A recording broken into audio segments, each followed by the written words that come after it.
금일 코스피는 보합, 코스닥은 하락 마감하였습니다. 코스피는 장 막판 외국인들의 매수세로 2,700원 선을 회복했습니다. 국내 증시는 연이은 상승세에 따른 피로감과 연준 잭슨홀 미팅을 앞두고 관망세를 보였습니다. 전일 미증시 또한 잭슨홀 미팅을 앞두고 숨고르기에 들어갔다고 전했습니다. 제롬 파월 미국 연준 의장이 오는 22일 개막되는 잭슨홀 심포지엄에서 금리 인하와 관련된 발언을 할 것이라는 전망이 나왔습니다. 20일 AP통신은 파월 의장이 첫날 가질 예정인 연설에서 연준이 보는 미국 경제와 다음 통화정책 조치들을 시사할 것으로 보인다고 보도했습니다. 앞으로 연준의 금리 인하 속도는 공개되는 경제 지표에 달려있을 것으로 보인다고 전했습니다. 다음은 오늘 주요 이슈입니다. FDA는 21일 유한양행의 렉나자와 존슨앤드존슨의 비소세포 폐암 환자의 1차 치료제를 승인했다고 밝혔습니다. 국내에서 개발한 항암제가 FDA로부터 승인받은 건 이번이 처음입니다. 업계는 제2의 렉나자를 찾기에 나섰습니다.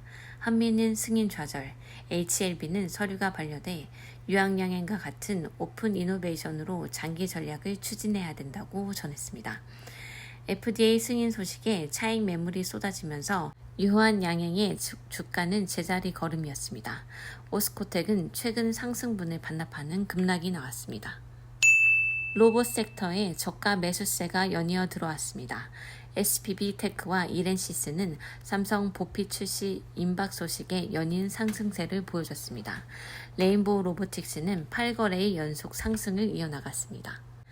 올 2분기 조선, 방산, 반도체 업종 상장사들이 잇따라 어닝 서프라이즈를 기록한 가운데 3분기도 이들 업종에서 호실적이 이어질 것이라는 전망이 나오고 있습니다. 전문가들은 하반기 미국 경기 둔화에 대응하려면 호실적이 나오는 업종을 주목해야 한다고 조언했습니다. 영업이익 전망치가 상향된 대표 조선기업으로는 HD 현대미포, 삼성중공업, HD 현대중공업이 있다고 전했습니다. 방산주도 2분기에 이어 3분기 호실적이 나올 전망입니다. 대표 기업으로는 현대로템, 하나에어로스페이스가 있다고 전했습니다. 한국거래소에서는 최근 코로나19 엠폭스 재확산에 따른 테마주들의 주가 과열 양상이 지속되고 있으며 투자자들의 주의가 필요하다고 강조했습니다. 주가 급등락에 따른 투자자들의 피해가 우려됨에 따라 거래소는 최근 셀리드, 진맥트릭스 등 15개 종목에 대해 시장 경보 조치를 했다고 전했습니다. 다음은 주요 기업 이슈입니다. 유럽연합이 중국에서 생산된 테슬라 차량에 대해 관세를 10%에서 19%로 인상할 전망이라고 전했습니다. 다만 이유는 확정 관세 초안에 대해서도 중국과 계속 협의 중이라면서 최종 세율이 다시 조정될 수 있다는 여지를 뒀습니다. 일라이릴리의 체중 감량 약물이 성인의 2형 당뇨병 발생 위험을 94%까지 감소시킨다고 전했습니다. 반면 노보노디스크의 위고비가 WHO 데이터 분석 결과 자살 충동 부작용이 있다고 전했습니다. 위고비는 10월에 국내에 출시될 예정입니다. 팔로알토, 시장의 우려에도 2분기 실적 호조를 보이면서 주가 급등. TSMC, 독일 공장 건설 착공. 넷플릭스, 장중 사상 최고치 달성.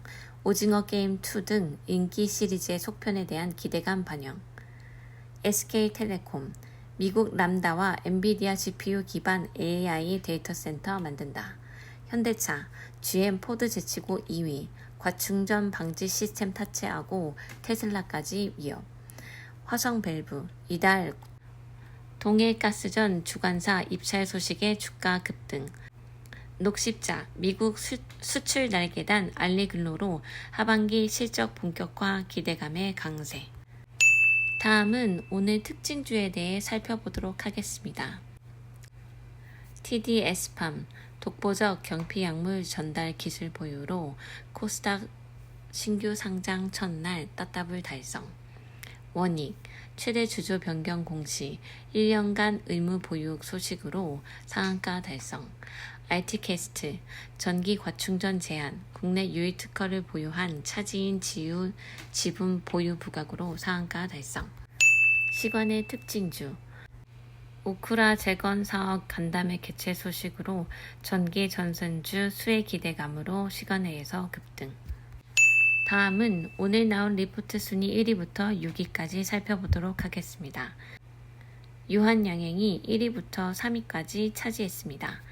미래에셋증권에서는 국내 최초 항암 신약 승인 소식에 목표가를 11만 6천 원으로 상향 조정했습니다. 지난 알테오젠의 적용 논리에 따라 이번 신약 계약 가치는 약 11조 원이 도출된다고 전했습니다. 유진투자증권에서는 첫 번째이자 유일한 다중타깃 화학요법이 필요 없는 치료제라는 점에서 차별화된 경쟁력을 보유했다고 전했습니다. 대신증권에서는 정확한 계약 내용은 공개되지 않았으나 미국 출시 마일스톤의 경우 이르면 올 3분기 내 수령도 가능할 것으로 기대된다고 전했습니다. 4위 오스코텍. 대신증권에서는 유한양행이 얀센으로부터 받는 마일스톤의 40%를 50대 50으로 수령하게 되며 매출 인식 시점은 유한양행 수령 후 다음 분기로 예상된다고 전했습니다. 5위 한화엔진. 신한투자증권에서는 한화엔진이 24년 실적이 본격 회복되고 선박시장 확대의 수혜로 장기 투자가 유효할 것이라고 전했습니다. 목표가를 11,000원에서 17,000원으로 상향 조정했습니다. 6위 HDC 현대산업개발. IM증권에서는 HDC 현사는 24년 4분기 H1 프로젝트를 시작으로 25년 용산철도 병원 부지, 공릉 역세권 개발 사업 등 다수 파이프라인을 보유하고 있다고 전했습니다. 목표가를 32,000원으로 상향 조정했습니다. 이상으로 오늘의 시장 리뷰를 마치도록 하겠습니다. 오늘도 수고하셨습니다.